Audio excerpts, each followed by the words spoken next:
Continuing on with our 5.4 lesson, we're going to be looking more at factoring. So we're going to move on to bigger and better factors. Now before we look at some of these examples, here we have the 3y squared minus 2y minus 5. That's a trinomial with the leading coefficient greater than 1. So before we look at that, I'm going to describe to you what I've come to know as the AC method of factoring. Now, the AC method of factoring works whenever we have the trinomials, again with leading coefficients of even 1 works or greater than 1. So again, we want to make sure that we get them into the form ax squared plus bx plus c. So like in that first one we had 3y squared minus 2y minus 5. Our a was 3, our b is negative 2, and our c is negative 5, so that works. The AC method also works if x is 1, so like 1x squared plus 7x plus 12. A is 1, b is 7, c is 12. These will all work. Now before, back in Algebra 1, we could really only factor things that were with the leading coefficient of 1, so like x squared, we'll use the one we were looking at, plus 7x plus 12. We had to think about what times another number makes 12, and when we add them makes 7. So we had to think about the factors of 12, like 1 and 12, or 2 and 6, or 3 and 4. And then we would notice that 3 plus 4 equals 7. So these are going to be our factors. We'd have x plus 3 and x plus 4. And that's how we factored it. And to check, we could FOIL it out. X and x is x squared. X and 4 is 4x. 3 and x makes a 3x. And, 3 and 4 make 12. When we combine these, we get 7x. So x squared plus 7x plus 12 is exactly what we have here.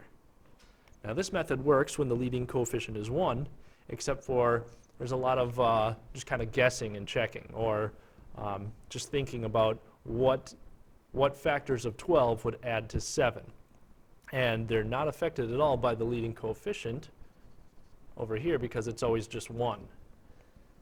Now, when our leading coefficient is not 1, it does affect the rest of them. It will affect all the other factors when we distribute through. So we want to make sure that we have a method that works when the leading coefficient is not 1. So I'm going to go ahead and show you the AC method, and we will look at if we're using 2x squared minus 5x minus 12.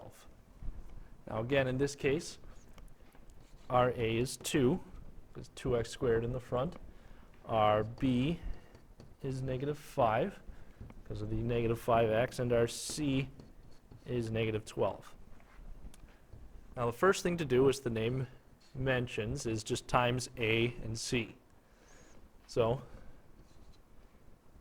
2 times negative 12, kind of what we're looking for here, that's going to give us negative 24.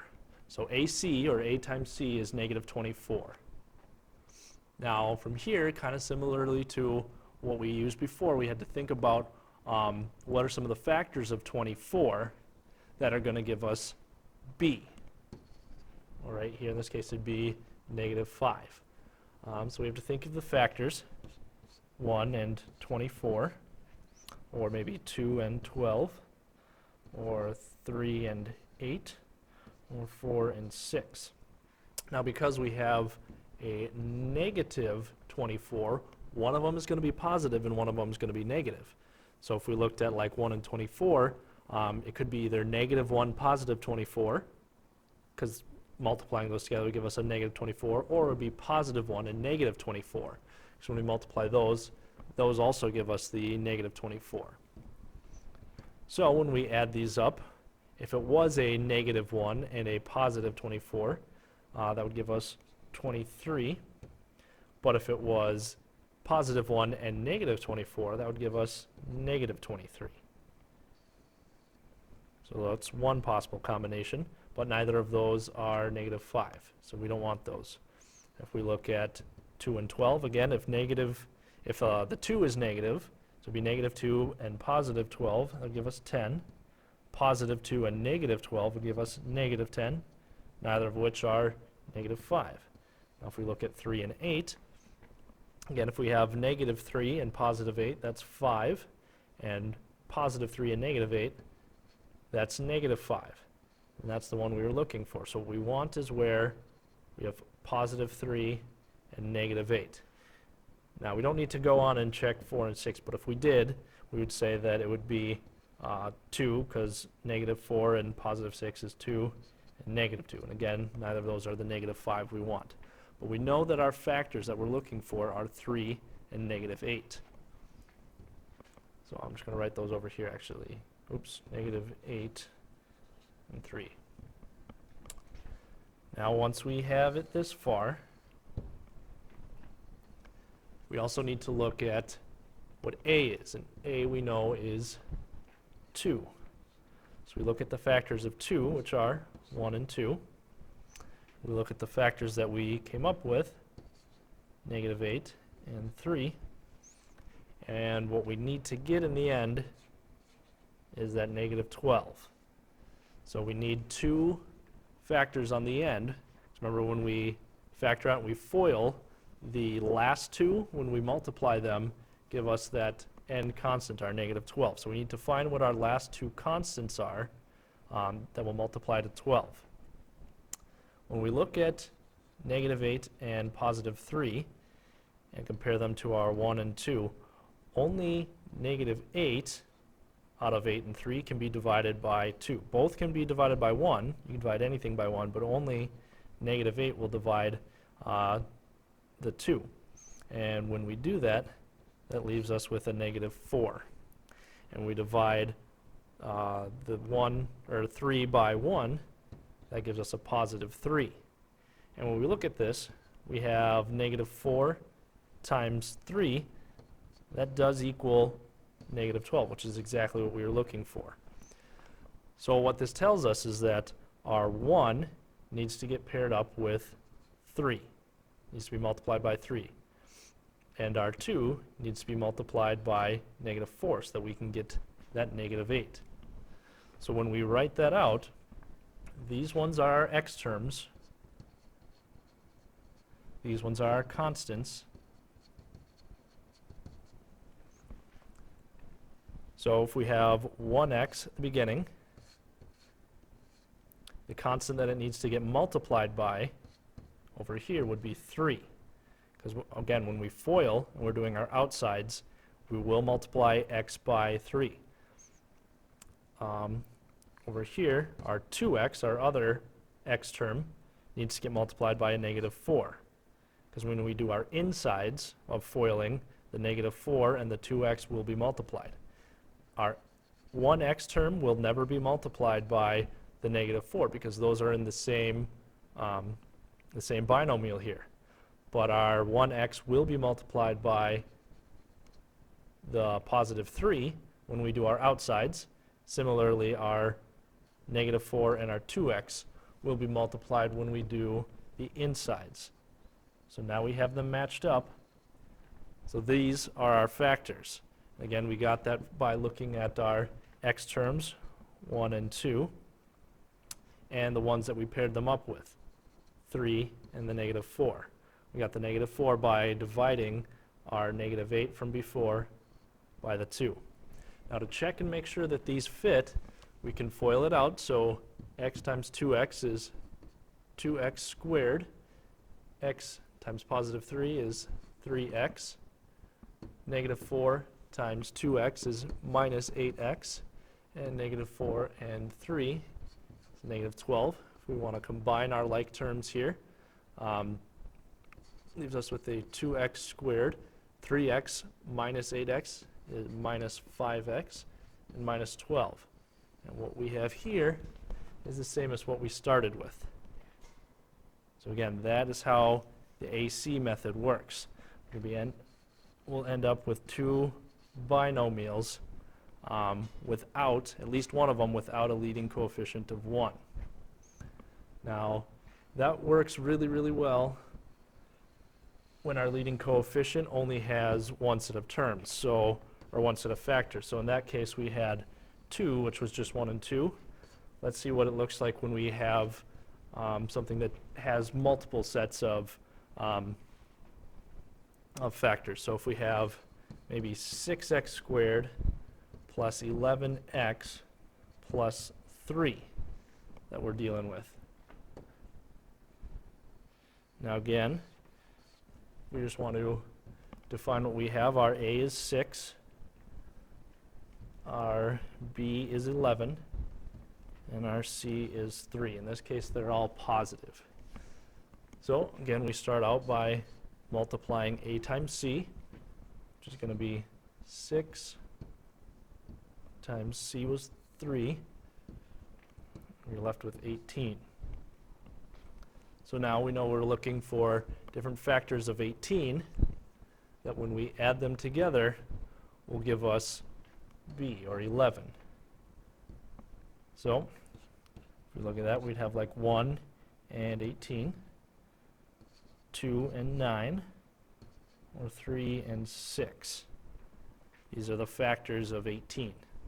Now in this case, we know that they're both positive because 18 is positive, it's not a negative.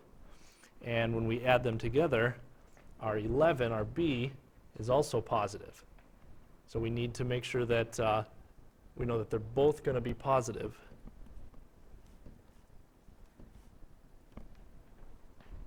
So if we were to have 1 and 18 and add them together, that would be 19. If we add 2 and 9, it would be 11. And 3 and 6 would give us 9. Now the one that gives us our B of 11 right here is going to be 2 and 9. So we'll write that over here. We know that our factors are 2 and 9. If we get this out of the way. Again, our A that we're looking at is 6. Our factors that we're working with are 2 and 9.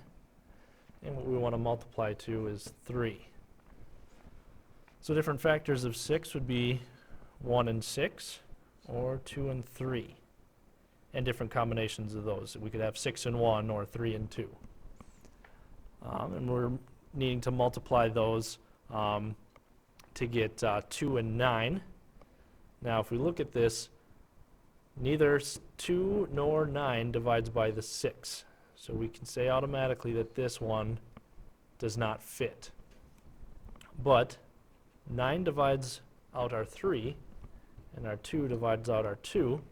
So we know that we need to match those ones. And when we divide this 2 by 2 here, that leaves us with 1. And when we divide 9 by 3, that leaves us with 3. And if we were to multiply 1 times 3, that gives us 3, which is the exact number we're looking for. So that tells us that 2, remember these are our x terms, 2 needs to be matched with 1, and 3 needs to be matched with a 3. So if we make our terms up, we are going to have a 2x, it's going to be in here, and we're also going to have a 3x. Again, we found that from here and here. Make that a red one so we know where those came from. The 2x from here was matched with a positive 1. So that needs to go right there. Our 3x was matched with a positive 3. So that needs to go here. So again, when we FOIL these out, 2x and 3x gives us 6x squared.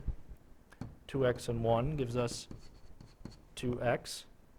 3 and 3x gives us 9x. And 3 and 1 gives us 3. Combine our like terms. 6x squared plus 11x plus 3 is exactly what we started with over here. So we know then that these two are our factors out, our binomial factors of our our original trinomial. So now that we know how the AC method works, let's go ahead and put this into action. We'll try it out with the 3y minus 2y minus 5. So we say that a equals 3, b equals negative 2, and c equals negative 5. So AC equals negative 15. Factors of negative 15 would be 1 and 5. Again, 1 being positive, 1 being negative, because we have the negative there. Or 3 and 5. And what we're trying to get those to equal to is that negative 2. So if we use positive 1 and negative 15, it gives us a negative 14. Or if we use negative 1 and positive 15, that would give us 14. Neither of those are the negative 2 that we're looking for. 3 and 5, if we use a negative 3 and a positive 5, that would give us 2. And if we use a positive 5 and a negative 3, that would give us a negative 2. And that is the one that we're looking for. So we want to make sure that we're using 3 and negative 5 as our factors. Now that we have our factors of 3 and negative 5, we look at a, which is 3. We look at our factors of 3 and negative 5, and we're trying to make them multiply out to a negative 5. Well, the only factors of 3 are 1 and 3. Only 3 will divide by 3, so we know that 3 has to get matched with 3, and 1 has to get matched with the negative 5. So when we take this 3, divide by 3 over here, that leaves us with 1. And our negative 5 divided by the 1 means we're multiplying by a negative 5. And 1 times negative 5 is negative 5, which is exactly what we're looking for. So we know that our x terms 1 needs to be matched with 1, and our x terms, 1 needs to get matched with negative 5, so I'm probably just going to cut out this whole piece of it. Awesome.